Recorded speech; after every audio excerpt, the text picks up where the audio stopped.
உங்களுடைய தங்கம், வெள்ளி, வைர நகைகளை உடனே செல் பண்ணுமா? நம்பிக்கையான நிறுவனம் Max Gold. Call 04445454545. Max Gold, cash for gold. பூனைவாலை விட்டு புலிவாலை பிடிச்ச கதையாக போச்சுன்னுவாங்க. அது ஏறக்குறைய ரொம்ப பழைய பழமொழி தான். எனக்கு தெரிஞ்சு பார்த்தீங்கன்னா, சரத்குமார் வந்து நாய் வாலை விட்டு பேய் வாலை பிடிச்சிட்டாரோ அப்படின்ற அளவுக்கு தோணியிருக்குது. அவருடைய தொண்டர்கள், ரசிகர்கள் எப்படி வேணாலும் வச்சுக்கலாம். அவருக்கு பிறந்த நாள் வாழ்த்து சொல்லவும், அப்புறம் விழா கொண்டாடவும் சென்னைக்கு வந்திருக்காங்க. அது ஒரு பெரிய ப்ரெஸ் மீட்டாக மாறி இருக்குது. இது வரைக்கும் ஓகே சரிட்டு. என்ன பண்ணியிருக்காருன்னா, வந்தவங்ககிட்டலாம் இனிமேல் நீங்கள் என் கூட டக்குன்னு வந்து ஃபோட்டோ எடுத்துக்கணும், என்னை மீட் பண்ணணும், எதையும் என்னை அணுகணும் அப்படின்னா நீங்கள் வந்து நாட்டாமை குடும்பம் அப்படின்னு பச்சை குத்திக்கணும் அப்படின்றாரு. எந்த விதத்தில் இது ஒன்றும் தெரியல. அதுதான் சொன்னேன் நான் வந்து, இந்த நாயை வாழை விட்டு பேய் வாழை பிடிச்ச கதையாக ஆகிப்போச்சுன்னு. இப்போ என்ன ஆகிப்போச்சுன்னு, சோஷியல் மீடியாவில் எங்கே திறந்தாலும் சரி நாட்டாமை குடும்பம்னு யாரும் அந்த கையை காமிக்கல. அது நிஜமாக பச்சை கொடுத்துருக்காங்களா, அல்லது வந்து ஏஐயில் போட்டிருக்காங்களா, இல்லை வந்து கிராஃபிக்ஸில் பண்ணியிருக்காங்களா தாண்டி எல்லாரும் கையை நீட்டி பாருங்க. அதில் என்ன போட்டிருக்குதுன்னா, நாட்டாமை டீச்சர் குடும்பம் போட்டு வச்சுருக்குது. வந்து அந்த அளவுக்கு வந்து நாட்டாமை டீச்சர் இப்போ ஃபேமஸ் ஆகிப்போச்சு. இப்போ இருக்கிற 2K கிட்ஸு, ஜென்சி கிட்ஸு இவங்கெல்லாம் போய் நாட்டாமை படத்துள்ள அந்த டீச்சர் யார், அந்த டீச்சர் கேரக்டர் என்ன, அந்த டீச்சரோட சீன் என்ன அப்படின்ற அளவுக்கு தேட ஆரம்பிச்சிட்டாங்க. சரி, அது அப்புறமா பார்ப்போம். முதல் விஷயம், சரத்குமார் எதுக்கு இந்த பச்சை குத்துனா என்னை வந்து ஈஸியாக மீட் பண்ணலாம், என் கூட ஃபோட்டோ எடுத்துக்கலாம், என் கூட டின்னர் சாப்பிட்லாம் ரேஞ்சுக்கு அவர் சொல்லியிருக்காரு. அப்படி உங்களுக்கு அப்படியாப்பட்ட கூட்டமாக உங்களுக்கு வந்து வழியுது, இல்லை நீங்கள் கட்சியை தொடர்ந்தால் நடத்திக்கிட்டு இருக்கீங்க. ஒரு நல்ல நடுராத்திரி கூட இல்லை, ஒரு 2 மணி வாக்கில் திடீர்னு எனக்கு முழிப்பு வந்து, நம்ம வந்து பாஜகவில் எடுத்து போய் நம்ம கட்சியை அடமானம் வச்சிடணும் அப்படின்னு முடிவு பண்ணி, நான் டக்குன்னு எடுத்து போய் பாஜகவில் வச்சுட்டேன். எப்படி வேணாலும் எடுத்துக்கலாம். இன்றைக்கி அவர் பாஜகவை சேர்ந்தவரா அல்லது சமகனுடைய தலைவரா எதுவுமே புரியாத அளவுக்கு இருக்குது. அது அவர் நடிகரா, சமத்துவ மக்கள் கட்சி தலைவரா, அல்லது பிஜேபியில் இருக்கிற ஒரு லீடரா என்னன்னே தெரியல.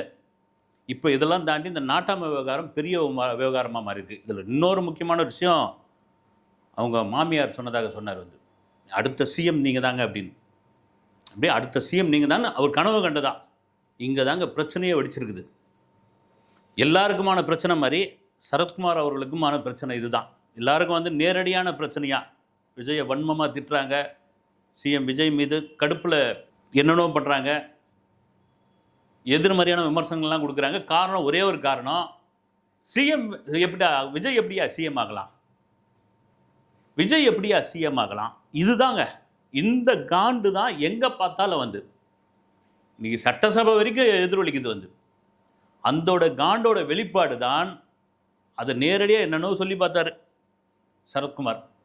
இந்த சட்டமன்ற தேர்தலில் கூட எதிரெல்லாம் என்னென்னோ பிரச்சாரம்லாம் பண்ணார். வந்து அவரும் அவருடைய மனைவி ராதிகா சரத்குமார் அவர்களும் பண்ணாங்க. ஒன்றுமே எடுபடலை. இவங்கெல்லாம் என்ன நினச்சாங்கன்னா, விஜய் ஒரு நடிகர், இப்போ நாம் ஒரு கட்சி ஆரம்பித்தோம். உண்மையிலே அவர் சமத்துவ மக்கள் கட்சி ஆரம்பித்தார், மதுரையில் தான் தொடங்கினார். இங்கேருந்து சென்னையிலேருந்து பத்திரிகையாளர்லாம் கூட்டம் போயிருந்தாங்க. உண்மையிலே சம கூட்டம். வந்து இன்றைக்கும் அந்த வீடியோ இருந்தால் பார்க்கலாம். வந்து பயங்கரமான கூட்டம், குறிப்பாக தென் மாவட்டத்திலிருந்து வந்த அவ்வளோ பெரிய கூட்டம், குறிப்பாக நாடார் சமுதாயத்திலிருந்து.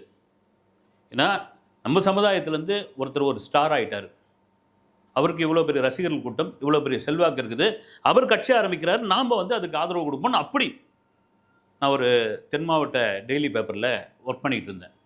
அங்கே சிறப்பு மலரே நியூஸ் கொடுக்க சொல்லிட்டாங்க. அந்த அளவுக்கு கூட்டம். அது நம்ம 2-3 வீடியோவில் கூட சொல்லியிருக்கிறான். அந்த சமத்துவ மக்கள் கட்சி முதல் மாநாட்டை வீடியோ கவரேஜ் எடுத்தவர் யார் தெரியுங்களா? வீடியோ கவரேஜ் கரெக்ட், சும்மா வீடியோ, நான் தவறாக சொல்ல, சமுத்திரகனி இயக்குனர், நடிகர். ஏன்னா அப்போ ரேடானில் அவர் ஒர்க் பண்ணிக்கிட்டு இருக்காரு. இல்லை ரேடானில் வந்து ஒரு டிவி சீரியலில் எடுத்துக்கிட்டு இருக்காரு ராதிகா அவர்களுடைய. ரொம்ப அவர் யாரையாவது எடுப்பான்னு சொன்னால் கூட பரவாயில்ல, அவரே கேமரா வச்சுன்னு. ஏன்னா கடினமான உழைப்பாளி. இன்றைக்கி அவருடைய ரேஞ்சே எப்படி மாறி போச்சு பாருங்கள். ஏன்னா அவ்வளோ பெரிய கூட்டம் வந்தது. இன்னும் தனக்கு அவ்வளோ பெரிய கூட்டம் இருக்குதுன்னு சரத்குமார் அவர்கள் கனவு கண்டுக்கிட்டு இருக்காரு. அந்த கனவோட வெளிப்பாடு தான் எல்லாரும் போய் நாட்டாமை குடும்பம்னு பச்சை குத்திக்குங்க அப்படின்னு. இது என்ன டிசைன்னே தெரியல. வந்து ஒரு பக்கம் ஜென்ஸு கிட்ஸ், இன்னொரு பக்கம் 2K கிட்ஸ் சிரிச்சுக்கிட்டு இருக்காங்க.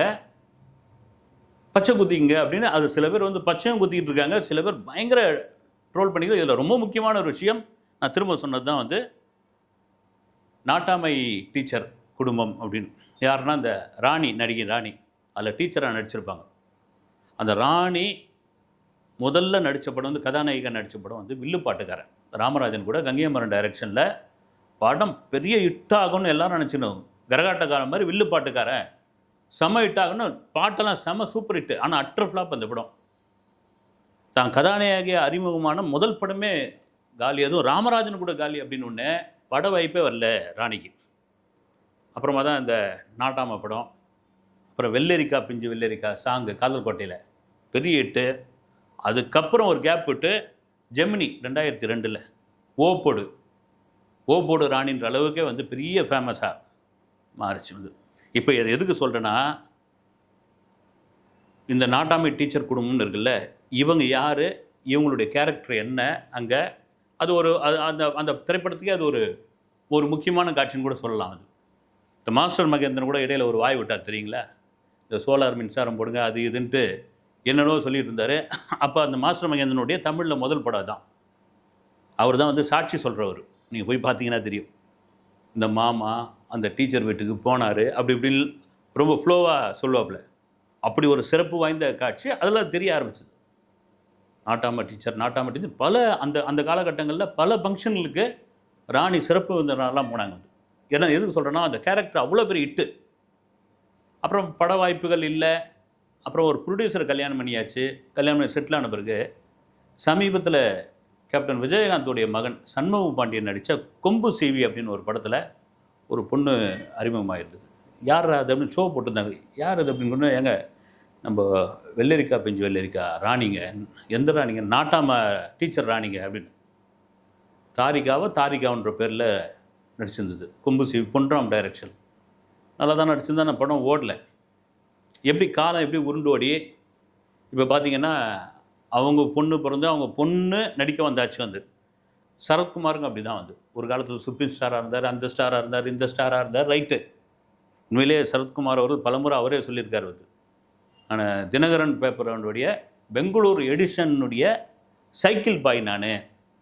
ஆனால் பழைய தினகரன் வந்து அவங்க சொந்தக்காரங்க தான். அங்கே எனக்கு வந்து எங்கள் மாமா வந்து வேலை போட்டு கொடுத்தாரு பெங்களூர் எடிஷனில். நான் எடுத்து போய் பேப்பராக எடுத்து போய் சைக்கிள் எடுத்து போய் போடுவேன். இப்படி என்னுடைய வாழ்க்கையை தொடங்கினவன்னு. அப்புறம் மிஸ்டர் கார்த்திக்னு ஒரு படங்கள்லாம் எடுத்து தயாரிப்பாளராக லாஸ் ஆகி அப்புறமா பிஆர்ஓ நெல்லை சுந்தரராஜன் ரொம்ப காலம் அவருக்கு அவர் தான் பிஆர்ஓ இருந்தார். அவரே கூட சரத்குமாரே ஒரு தடவை சொன்னார், கோடமாக்கு பிரிட்ஜ் இருக்கு இல்லைங்களா, அந்த பிரிட்ஜு இறக்கத்தில் ஒரு கட்டை மேலே நிற்க வச்சு அங்கேருந்து குதிக்கிற மாதிரிலாம் ஃபோட்டோ எடுத்தார். ஹாட் ஸ்டார் கேமராவோட சும்மா வச்சு எடுப்பாங்க இல்லைங்களா. ஏன்னா இந்த கம்பெனிகள்லாம் அப்போலாம் வந்து 90களில் ஃபோட்டோவை பிரிண்ட் பண்ணி எடுத்து போய் கொடுக்கணும், பின்னாடி அட்ரஸ் எழுதி. அப்போ பாருங்கள் வந்து ஃபோட்டோவை பிரிண்ட் பண்ணி ஒவ்வொரு கம்பெனியாக ஏறி இறங்கி தனக்கு உதவியாக அந்த பிஆர்ஓ இருந்த பொழுது அவரும் எடுத்து போய் கொடுத்து அப்படியே கொஞ்சம் கொஞ்சமாக வந்து வில்லனாக நடித்து அப்புறம் ஹீரோவாக நடித்து அப்புறம் வந்து நாட்டாமை மாதிரி சேரன் பாண்டியன் மாதிரியான படங்கள்லாம் பெரிய ஹிட்டாகி ஒரு பெரிய ஸ்டார் ஆனார். உண்மையிலே அவருக்கும் விஜயகாந்துக்கு தான் பெரிய டஃப்பே ஓடிக்கிட்டு இருந்தது. 2 பேருக்கும் ஒரே மேனேஜர் ஒரே பிஆர்ஓவோ அவங்களுக்குள்ளே ஒரு கிளாஷ் வந்தது. அப்படிலாம் கொடி கட்டி பிறந்தங்களும். அதுக்கப்புறம் வந்து எம்எல்ஏ எம்பி அப்புறம் சமத்துவ மக்கள் கட்சி அப்புறம் பெரிய கூட்டம் வந்தது. அதெல்லாம் ஓகே. இன்றைக்கி விஜய் அப்படின்ற ஒரு மாபெரும் எழுச்சி தலைவர்னு கூட சொல்லலாம். தமிழகத்தில் ஒரு இளைஞர்களால் தேர்ந்தெடுக்கப்பட்டு பெண்களுடைய அதிக வாக்குகளை பெற்று இந்த சட்டமன்றத்தில் உட்கார்ந்து கொண்டு எதிர்கட்சி பேசுகிறது, தன்னுடைய கட்சியை பேசுகிறது, எல்லாத்தையும் அப்சர்வ் பண்ணுறதுன்னு ஒன்று இருக்குல்ல, அதை அப்சர்வ் பண்ணிக்கிட்டு இருக்கார். அவர் கூட எம்ஆர்கே பன்னீர்செல்வம் கூட இப்போ இந்த கூட்டம் நடக்கும்போது, நாங்கள்லாம் அமைச்சராக இருக்கும்போது, நாங்கள்லாம் எம்எல்ஏவுக்கு இருக்கும்போது ஒவ்வொரு நாளும் டென்ஷனில் இருப்போம். என்னப்பா தாவேகாவில் இருக்கிற அமைச்சர்கள் எல்லாம் வந்து ரொம்ப கூலாக இருக்கிறீங்க, குறிப்பாக முதலமைச்சர் ரொம்ப கூலாக இருக்கிறாரு அப்படின்ற மாதிரி அவர் சொன்னார் வந்து. அது கூட சிரிச்சார் அவர். அதுக்கப்புறம் அப்போ சட்டசபை முடியட்டும். இப்போ இந்த பஞ்சாயத்துக்குள்ளே வரும். அதாவது யார் உங்களை வந்து, அதாவது சரத்குமார் அவர்களை உங்கள் கூட ஃபோட்டோ எடுக்கணும், உங்கள் கூட நாங்கள் வந்து ஆட்டோகிராஃப் வாங்கணும், உங்கள் கூட சேர்ந்து வந்து ஒரு வேளை சாப்பிட்ணுன்னு யார் முட்டி மோதி அப்படி வந்து நிற்கிறாங்கன்னு தெரியல அவனுக்கு. உண்மையாகவே தெரியல. ஏங்க என்னைக்கு நீங்கள் ஒரு ஒரு ஒரு ஒரு சமுதாயத்தினுடைய நம்பிக்கையாக இருந்த கட்சின்னு கூட சொல்லலாம். சரி, பலருடைய கட்சி, அது நம்பிக்கையாக இருந்த கட்சி, உங்களுடைய ஃபேன்ஸு எல்லா சமுதாயத்திலும் இருக்காங்க. அந்த சமத்துவ மக்கள் கட்சி அப்படியாப்பட்ட ஒரு கட்சியாக வளர்ந்தபோது, அதை ஒரு நைட்டில் அதுக்கு ஆள் இருக்காங்களோ இல்லையோ தெரியல, கனவு கண்ட எடுத்து போய் நான் அடமானம் வச்சுட்டேன்னு சொல்லும்பொழுது, உங்கள் இமேஜ் அந்த கிராஃபில் எங்கேருந்து இறங்கி போச்சு. ஆனால் எங்கேருந்து உங்களுக்கு வந்து அந்த தொண்டர்கள், ஃபேன்ஸ் இதெல்லாம் இருக்காங்கன்னு தெரியல. 74 வயதாகுது. வயது ஒரு காரணமே கிடையாது அது. ரைட்டு. இந்த மாதிரி பச்சை குத்தர் சொல்கிறது எந்த விதத்தில் நியாயம் வந்தது?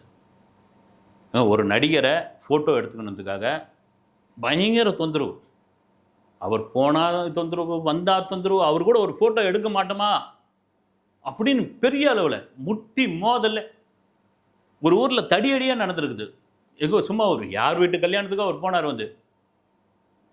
அப்புறமா அவர் யோசனை பண்ணுறாரு, சரி ஃபோட்டோ கொடுக்காம இருந்தால் நம்ம ஏதோ பிக்கப் பண்ணி, ஏன்னா கட்டுக்கடங்காத கூட்டம் வரும். அப்போ அவர் ஒரு தகவலை சொல்கிறார். யார் போய் ரத்த தானம் பண்ணிவிட்டு அந்த சர்டிஃபிகேட் எடுத்துன்னு வராங்களோ அவங்க கூட எங்களோட ஃபோட்டோ எடுத்துக்கலாம் அப்படின்னு. அவ்வளோ பேர், அவ்வளோ லட்சம், அவ்வளோ கோடி பேர் வந்து ரத்த தானம் பண்ணாங்க அந்த ஒரு நடிகர் கூட ஃபோட்டோ எடுத்துக்கணுன்றதுக்காக. ஒரு பெரிய ரத்த வங்கியை வச்சுட்டு இருக்கார் வந்து தெலுங்கு சூப்பர் ஹீரோ சிரஞ்சீவி. என்ன ஒரு ஐடியா பாருங்கள். இப்போ வரைக்கும் சரி, இப்போ வரைக்கும் அவருக்கான மவுஸ் துளிகளோ குறையல. இது ஒரு நல்ல விஷயம். இது ஓகே, ஒரு உண்மையிலே வரவேற்க விஷயம்.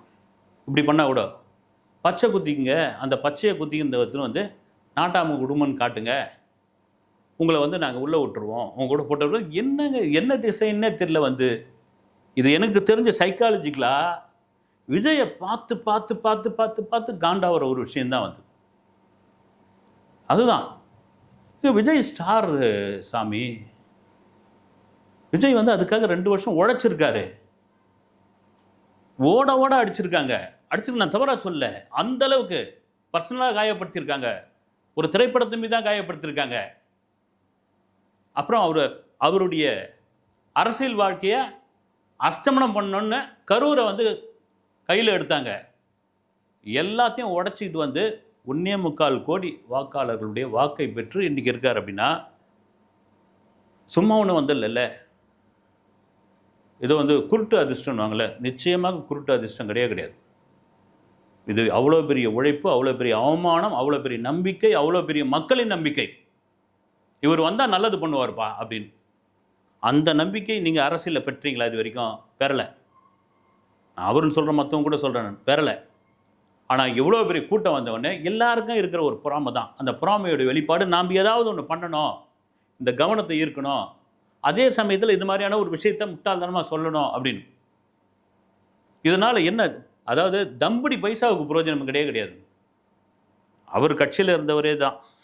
யார்? சமத்துவ மக்கள் கட்சியிலிருந்து சட்டமன்ற உறுப்பினராக இருந்த எர்ணாவூர் நாராயண அவர்களிடம் கேட்குறாங்க வந்து பத்திரிகையாளர், என்னங்கன்னு, ஏங்க யாருங்க அங்கே பச்சை குத்தத்துக்கு ஆள் வராங்க? அவர் அப்படியே சொல்கிறார், யாருங்க அங்கே ஆள் வராங்க? யாரையாவது காசு கொடுத்து கூப்பிட்டு வந்துருப்பாருங்க. ஏன்னா வெளியாட்கள் சொன்னால் ரைட்டு, ஸோ மீடியாவில் இருக்கிறவங்க பேசினா ரைட்டு, தெரியாதுப்பா அவங்களுக்கு அப்படின்லாம். அவருடன் கட்சியில் இருந்தவர், பொறுப்பில் இருந்தவர், சட்டமன்ற உறுப்பினராக இருந்தவர், அவர் ஓப்பனாக அடிக்கிறாப்புல. இதெல்லாம் மீறி ஏன் இப்படி ஒரு பப்ளிசிட்டி, இப்படி ஒரு ஸ்டண்ட்டு? இன்றைக்கி ரொம்ப ஈஸியாக தெரியுதுங்க. இன்றைக்கி யாரும் ஏமாற்றவே முடியாது வந்து. நீங்கள் சோஷியல் மீடியாக்கள் இல்லாத காலகட்டங்களில் நான் போய் ஒரு ஊரில் இறங்கினேன், அவ்வளோ ரசிகர்கள் என்னை கொண்டாடினாங்க, நான் ஒரு ஷூட்டிங் ஸ்பாட்டுக்கு போனேன், என்னை வந்து சூழ்ந்துக்கிட்டாங்க அப்படின்னா அப்போல்லாம் நம்புவாங்க.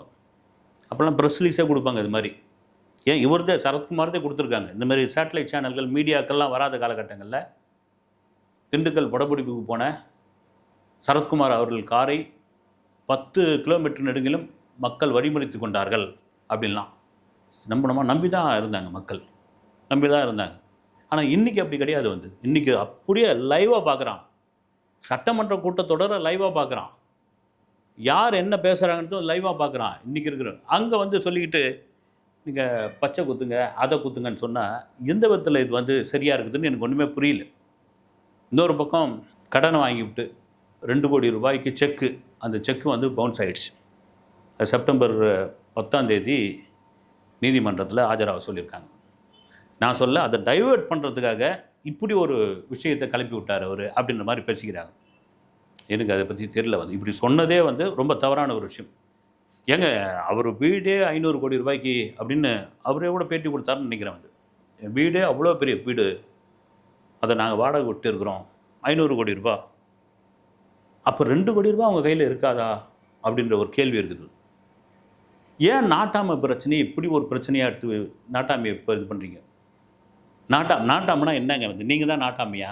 நாட்டாமைன்னு ஒரு படம் நடிச்சிருக்கீங்க. அந்த நாட்டாமை அப்புறம் வந்து ஊரில் பஞ்சாயத்து பண்ணுறது இதெல்லாம் ஒழிச்சிட்டாங்க வந்து. ஊரில் இருப்பாங்க தெரியுங்களா? நாட்டு வக்கீல்னு இருப்பாங்க. நான் தவறாக சொல்ல. அவங்க சும்மா வந்து அந்த அந்த காலகட்டங்களில் உட்காந்து அவங்க பஞ்சாயத்து பண்ணுவாங்க. உட்காந்து வந்து ஒரு இது பண்ணி ஒரு சொம்பை வச்சுக்கிட்டு படங்கள்லேயே பார்த்துருக்குறோம். தீர்ப்பு சொல்லுவாங்க. அதெல்லாம் ஒழிச்சிட்டாங்க. எதுவாக இருந்தாலும் கோர்ட்டுக்கு வாங்கன்ட்டாங்க. ஆனால் அந்த நாட்டாமையை இப்போ எடுத்திருக்காங்க. அந்த ஆமை அப்படின்ற ஒரு விஷயம் பாருங்கள். ஆமை ஒரு ஆமை புகழ் ஒருத்தர் இருக்கார். திடீர்னு கூட இப்போ ஒரு மேடையில் மாமா மச்சான் மச்சான் மாமா அப்படிலாம் பேசிக்கிட்டாங்க. ஏன்னா இவ்வளோ கோடி சொத்து இருக்குது, அவ்வளோ கோடி சொத்து இருக்குதுன்னு போது ஒரு 2 கோடி ரூபாய்க்கு செக்கு பவுன்ஸ் ஆகுது. அதுக்கு வந்து ஒரு பதில் சொல்லாத இருக்கிறது. அதுக்கப்புறம் வந்து என்ன எனக்கு இப்படியாப்பட்ட ஃபேன்ஸ் இப்படியாப்பட்டது அப்படின்னா, திரும்பவும் சொல்கிறது தான், திரும்ப எத்தனை முறை சொல்கிறது தான், தமிழக வெற்றி கழகத்தினுடைய தலைவர், தமிழக வெற்றி கழகத்தினுடைய ஆகச்சிறந்த ஒரு லீடர் அப்படின்ற ஒரு இடத்த சிஎம் விஜய் பிடிச்சிட்டார். தமிழகத்தினுடைய ஒட்டுமொத்த நம்பிக்கையாக மாறிட்டார்.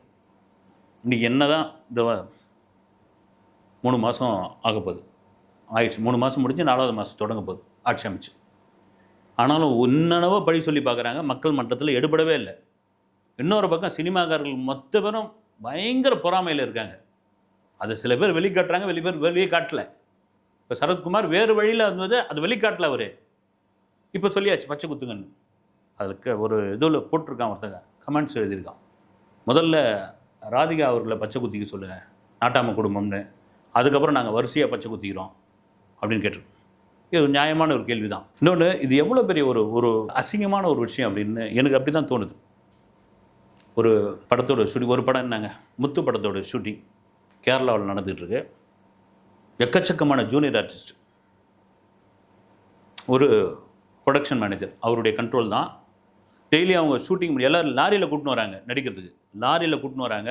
அவ்வளோ ஜூனியர் ஆர்டிஸ்ட், நூற்றுக்கணக்கான ஜூனியர் ஆர்டிஸ்ட். கடைசியில் அந்த அன்றைக்கி ஷூட்டிங் முடிஞ்ச உடனே எல்லாருக்கும் பேட்டா கொடுக்கணும். அந்த பேட்டா கொடுக்குற நேரத்தில் வெளியிருந்து வேடிக்கை பார்த்தாங்கல்ல, அவங்களாம் கூட உள்ள ஜூனியர் ஆர்டிஸ்டாக கலந்து பேட்டா வாங்கிடுறாங்கன்னு ஒரு குற்றச்சாட்டு இருந்தது. இல்லை இருந்தது உள்ள வந்தவங்களாம். ஏன்னா அவ்வளோ பேர் யார் என்னன்னு தெரியல. கூட்டின்னு வர ஆளும் ஆமாங்க நான் கூட்டின்னு வந்த ஆள் தாங்கன்னு சொல்லி எக்ஸ்ட்ரா ஒரு 50-60 பேருக்கு பேமெண்ட் போயிட்டுருக்கு. அப்போ அந்த ப்ரொடக்ஷன் மேனேஜர் அவரால் ஒன்றும் பண்ண பதில் சொல்லி ஆகணும்ல. அவர் என்ன கண்ட்ரோல் பண்ணார்னா, ஒரு காவா மாதிரி போயிருக்குது. காவாவுக்கு அந்த பக்கம் அந்த ஜூனியர் ஆர்டிஸ்ட் நிற்கணும், காவாவுக்கு இந்த பக்கம் இவர் இருப்பார். காலையில் அவங்க வரும்போது என்ன பண்ணுவார், ஒரு ரப்பர் ஸ்டாம்ப் ஒன்று செஞ்சுருவார். ஒரு ரப்பர் ஸ்டாம்ப், இப்போ முத்து படப்பிடிப்பு அப்படின்னு ஒரு உதாரணத்துக்கு சொல்லுமே, அது மாதிரி எழுதிட்டு எல்லாருக்கும் அங்கே ஒரு குறிப்பிட்ட இடத்துல வந்து அந்த ரப்பர் ஸ்டாம்பை அடித்து விட்ருவார். அடித்து விட்டு இதை அழியாமல் பார்த்துக்கணும். சாயங்காலம் பேட்டா வாங்கும் போது இதை காமிச்சா தான் உங்களுக்கு பேட்டா, அப்படி வேறு வழி கிடையாது. அதில் ஒரு 60-70 பேர் உள்ளே வந்துட்டாங்க. அதில் ஃபில்டர் பண்ணியாச்சுன்னு. அப்போ அந்த படத்தோடைய ப்ரொடியூசர் வந்து கே பாலச்சந்தர் சார். அவருக்கு விஷயம் தெரிஞ்சு அவர் ரொம்ப இதுவாக சொன்னார். என்னய்யா எல்லாரும் மனுஷனுக்கு வந்து சீலை ஏன் அடிக்கிற நீ வந்து, என்ன இருக்குது, எக்ஸ்ட்ரா 20-30 பேர் சாப்பிட்டு போட்டோமே, என்ன அதில் போயிருக்குது, ஏன் சீல் குத்துற? அவர் தவறே கிடையாதுங்க. ஏன்னா ப்ரொடக்ஷன் மேனேஜர் அவர் ப்ரொடியூசருக்கு தான் நல்லது பண்ணி கொடுக்குறாரு. தேவையில்லாத ஆட்கள்லாம் உழைக்கிறான். ஜூனியர் ஆர்டிஸ்ட்டை காலிலேருந்து இருக்கிறான். சும்மா வேடிக்கை பார்க்கவும் உள்ளே கலந்து போய் அவனும் பேட்டா வாங்கி போகிறான், சம்பளம் வாங்கி போகிறான் போது இவர் ஒரு ஐடியா பண்ணியிருக்காரு. சிம்பிளான ஒரு ஐடியா தான் அது. அவர் என்ன சொல்கிறாரு, பாலச்சந்திரன் சார் சொல்லியிருக்காரு, மனுஷனுக்கு ஏன் வந்து நீ வந்து அடையாளம் போடுற? இப்போ மாட்டுக்கு குத்துவாங்க தெரியுங்களா, சீல் அடிப்பாங்க சந்தைக்கு வர மாட்டுக்கு. அது மாதிரி மனுஷனுக்கு ஏன் குத்துறன்ட்டு அவர் ஒரு கிரியேட்டர், மனிதாம உள்ளவர். இவர் ப்ரொடக்ஷன் மேலே தப்பே இல்லை. இவர் ப்ரொடக்ஷன் மேலே தான். அதுக்கப்புறம் வந்து ப்ரொடியூசர் பிஎல் தேனப்பன் இப்போ நடிகராக கலக்கிட்டு இருக்காரு. சொல்கிறதுக்காக காரணம் என்னென்னா, ஒரு சும்மா அழிஞ்சு போன ரப்பர் ஸ்டாம்புக்கே அப்படி வருத்தப்பட்டோம். நீங்கள் வந்து பச்சை குத்துங்க, அது காலத்துக்கும் அழியாதது. அதுவும் பாருங்கள், நாட்டாமை குடும்பம்னு. இப்போ அவங்க பச்சை குத்திக்கிறான் ஒருத்தன், அவன் மகன், அப்புறம் அவன் பேரன், அவன் குடும்பம், இவங்கெல்லாம் வரும்போது எவ்வளோ கேவலமாக பார்ப்பாங்க. இதே என் நாட்டாம குடும்பம்னு ஒரு நடிகர் சொன்னதுக்காக குத்திருக்கிற, இதில் ஏதாவது அர்த்தம் இருக்குதா? இதனால் உனக்கு என்ன பயன் இருக்குதா? இதனால் உனக்கு வந்து 1 லட்ச ரூபா லோன் கிடைக்குமா? இதனால் சரத்குமார் ஏதோ வீடு கீடு கட்டி கொடுப்பாரா? இல்லை. ஆனால் அந்த மக்கள் எப்படியாப்பட்ட மைண்ட் செட்டில் இருக்காங்க, அந்த மக்களை எப்படியாப்பட்ட மைண்ட் செட்டில் வச்சிருக்கணுன்ற ஒரு குணம் இருக்குது பாருங்கள். இதெல்லாம் தாண்டி திரும்ப சொல்கிறது தான் விஜய் அவர்களுடைய அரசியல் வருகைக்கு பிறகு விஜய் அவர்கள் தமிழகத்தின் முதல்வராக ஆன பிறகு ஜீரணித்துக் கொள்ளாத முடியாததனுடைய வெளிப்பாடு பல்வேறு விதமாக பல்வேறு தரப்பட்டவர் வெளிப்படுத்துகிறாங்க. அதில் இவர் ஒருத்தர் இப்படி வெளிப்பட்டு இருக்காருன்னு என்னுடைய கருத்து. அடுத்த வீடியோவில் சந்திக்கிறேன். நன்றி.